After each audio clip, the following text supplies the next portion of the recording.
out of the box or out of the wall, whatever you want to call it, we have, don't screw this up. Oh, Black Lagoon. I can't tell you if it's Black Lagoon Season 1 or Season 2, but it's called Black Lagoon and Black Lagoon the Second Barrage. So I'm guessing that's a yes. Is Black Lagoon worth your time?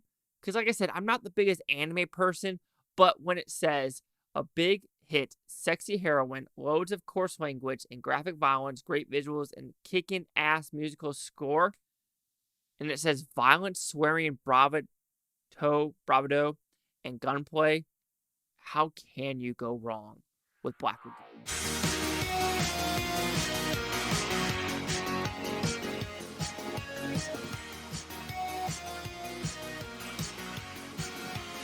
Chase Liaki here at the Blue Futon reviewing Black Lagoon and Black Lagoon the Second Barrage. Do I know where the difference is throughout the series? No, I just put the discs in and let them run.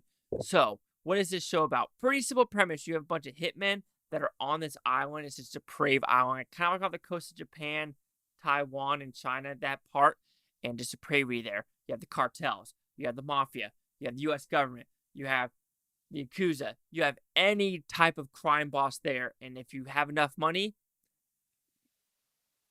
you might get killed, because these people will kill anyone they need to with whoever the boss Russian is. So, to like this show, abso-freaking-lutely, this show is hysterical, bunch of gunplay, good gore, hysterical dialogue that I just wish that if they bring this to like live action, not this Cowboy Bebop bullshit, that they are willing to go balls to the walls with some of the dialogue that is in this show, because there is some racial stuff that you might be like, oh, yeah, that's so. No, it's pretty funny. They pull no punches for anyone, and that is how I like this show. So let's talk about the positives. I think the animation and the gunplay and the story is actually really strong. The whole point is about this Japanese businessman that kind of gets sucked into this world, and now he has got to work with this crazy hit girl that is a complete badass, this Dutch guy who's basically the leader of this 4-person team, and you have this nerd, if you want to put it that way, that does kind of the driving, the stuff behind the scenes. And they have to use this Japanese businessman kind of to, calm things down and try to be the level-headed person, because like I said, there's the Colombian cartel, there's the mafia, there's the Yakuza, the Russians, the U.S. government, people from Hong Kong, Chinese English or Chinglish. Yes, you might be like, how dare you? But you know what? It's in the story, so you know what? People are like, oh, that's insensitive. Well, you know what? Grow the fuck up, because if you find that insensitive, you're not going to like this whatsoever. But seriously, it says like it is horrible shootouts inspired by John Woo and Quentin Tarantino. Absolutely. This is like Quentin Tarantino-esque. If Quentin Tarantino ever had an anime, think about like Kill Bill. I wish he would be like, Black Lagoon, I'm going to make a series, 10 episodes. Fuck the haters. Fuck the people that say his dialogue and all of his movies are just too offensive. Nah, this is the type of stuff that needs to be out there in the world. Like I said, the story's great. The animation's great. The gunplay's great. There's great characters involved. Also, you have this, the nuns, pretty fantastic. Then you have these hysterical characters that only like sprinkle in here and there throughout the story. About a person with a chainsaw, like the girl from China, and just different characters that are involved. And each story, I'd say, lasts about 2 to 3 episodes. You have like a Nazi storyline with a submarine down below, the Colombian storyline with a maid coming in, and she has her own kind of like, 2-hour and 40-minute special after these episodes.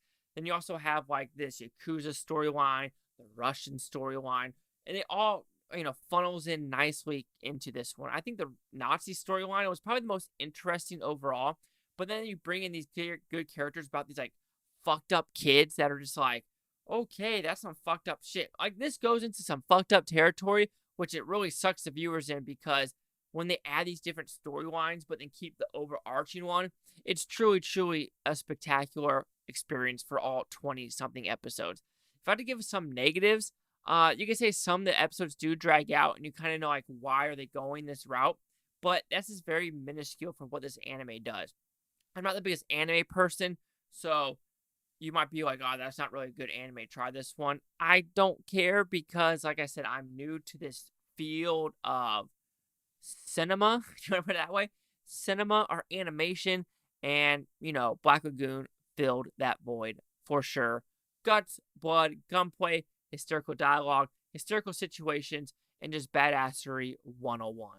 So Black Lagoon will receive a 4.5 out of 5 Blue Futons, which equals at 90%. We'll see the critics' news scores gave this one. So we're going to do this real quick. Season 1, of course, is not the second barrage. 3 critics, 81 for the audience score, fewer than 50, and the critics gave it a 100% basically. So there you go. It says this anime came out in 2006. It's a pretty old anime. So second season, however, let's look at that.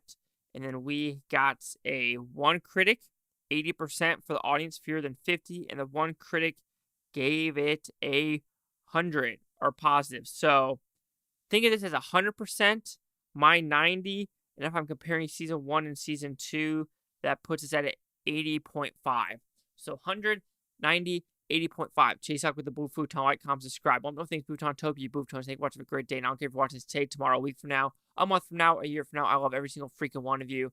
And yeah, if you're into, like, not the weird, Dragon Ball Z anime or the Avatar shit, and you just want kind of realistic Tarantino, John Woo style of anime, Black Lagoon is 100% for you.